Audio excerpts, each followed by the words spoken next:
Okay, let's talk about road rage and my own personal experience of a road rager, a driver who had road rage.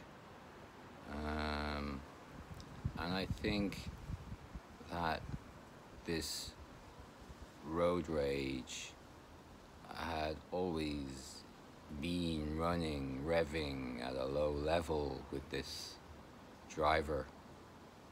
He was an angry driver. And I was a very good driver. This guy was not.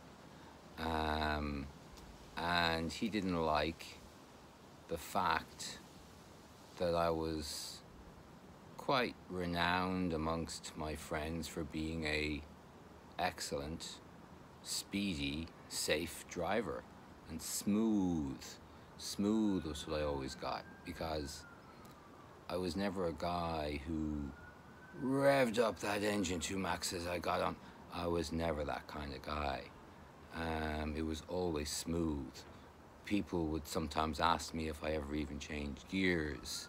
I just didn't notice much in the car in terms of acceleration and turns and all that kind of thing. I was just smooth and I was consistent and I was unafraid. I was very confident in my driving. You have to be, but you have to practice to be good at it. And I did practice before I started to drive, but I very quickly became a very good driver. It suited me. I had no fear. Some people have fear, I think. You can't have fear about it. You have to just take it and learn it, and learn as much as you can. I read a book called Roadcraft, which I highly recommend. I didn't read it before I did my test, which I passed on the first time when I was, I guess, probably 17. Whatever age you could apply for the test, I was ready for it, and I passed it first time. I remember asking the instructor, the tester, at one point on our test route, which I didn't know where we'd be driving to, I said, "Do you want me to turn here?" And he said, "If I want you to turn, I'll tell you to turn." And that shut me up pretty quick. Like, just shut up and drive the car until you're told to do anything, just continue on straight. So I did, and I passed my test with flying colors, no problem. I continued to be smooth. Smooth is slow, and slow is fast, and that's true about driving as much as anything. Like I said, no revving, no big noise ever much coming out of my engine. It might be big, but it will have probably crept up and down. There was no sudden changes in volume and force and power going to the engine. So there was this guy, and he fancied himself as a ladies' man and a tough guy and a cool guy and all that kind of stuff. There's always one. And he always wanted me to race him in the car because he reckoned he was a faster driver than me. And I wasn't never into racing anybody in anything, in fact. Bikes, running, snail racing, nope. Cars, nope, not into it. I was never into it. So I managed to put it off, avoid it, for quite a long time, a couple of years. No, not that long. Probably a year, until eventually one day he caught me. It was maybe a quiet Sunday morning or something like that, and he said, I want to race you around the corner to Mary's house, to Mary Jane.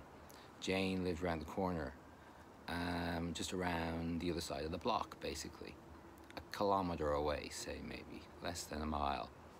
And we came out of we started at this guy's house, obviously. And I was reluctant to do it. I didn't want to do it. I didn't want to do it because I knew I would win, and I knew the outcome would be that. But maybe I'd be wrong. Maybe he would win, huh? And so we took off, and it was literally like a big hairpin just going around to the other side of the block to where we were going.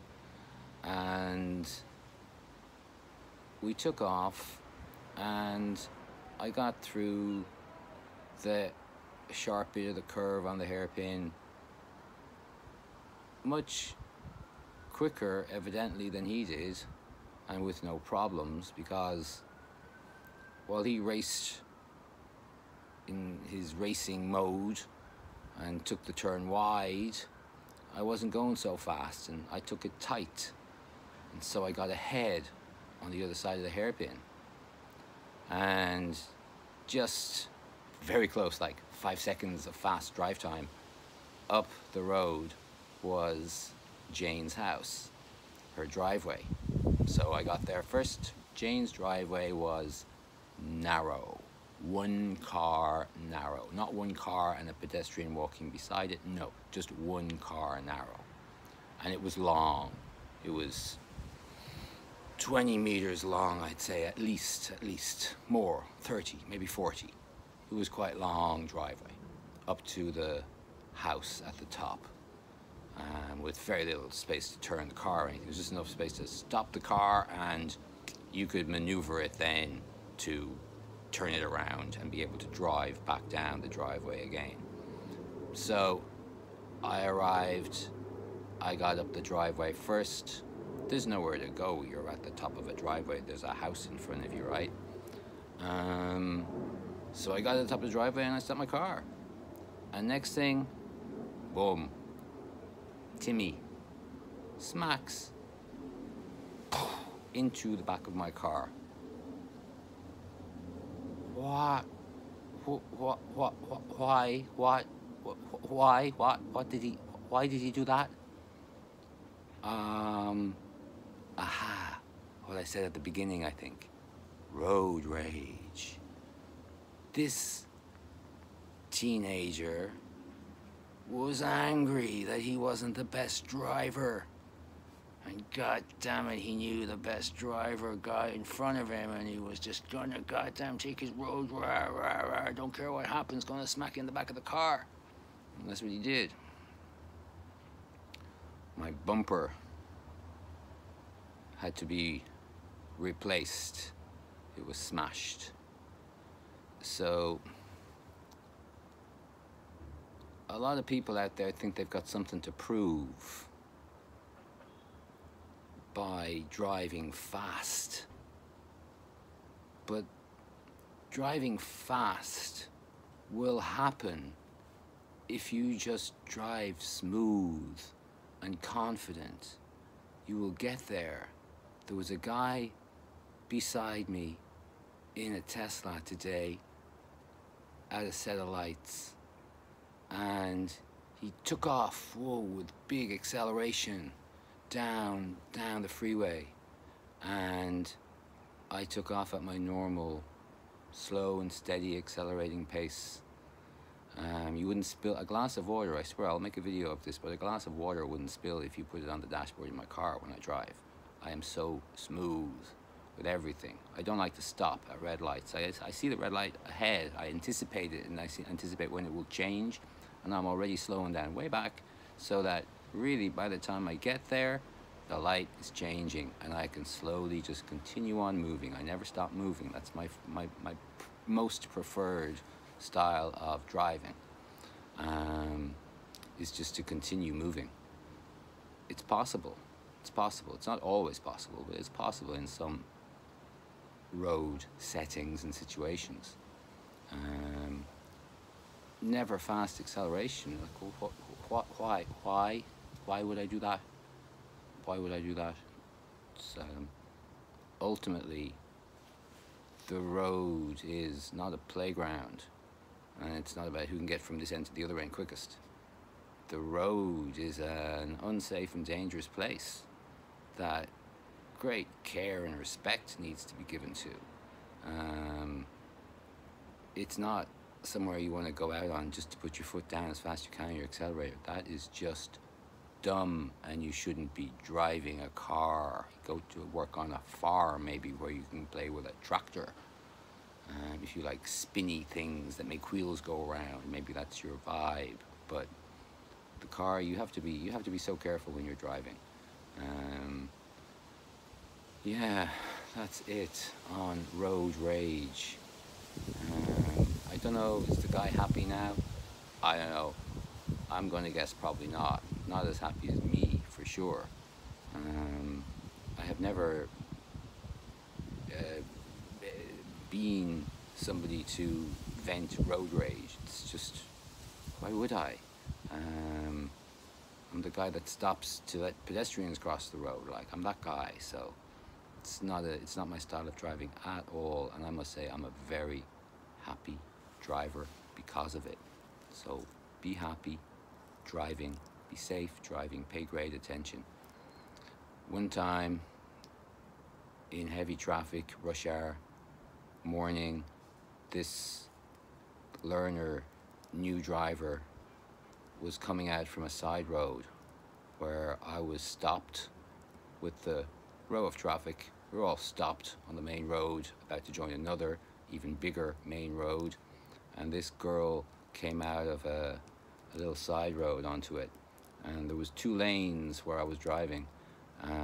Everybody stopped, and she came out from just right behind me. There was a gap, there was a yellow box, and she came out over the yellow box, and then she decided to make a hard turn to get into the lane beside me as she was passing me.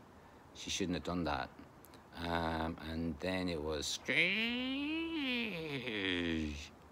and her car was scraping off my car as it was turning around the corner. I happen to have 2 cars here. Accidentally, she was like this. This is my car, this is her.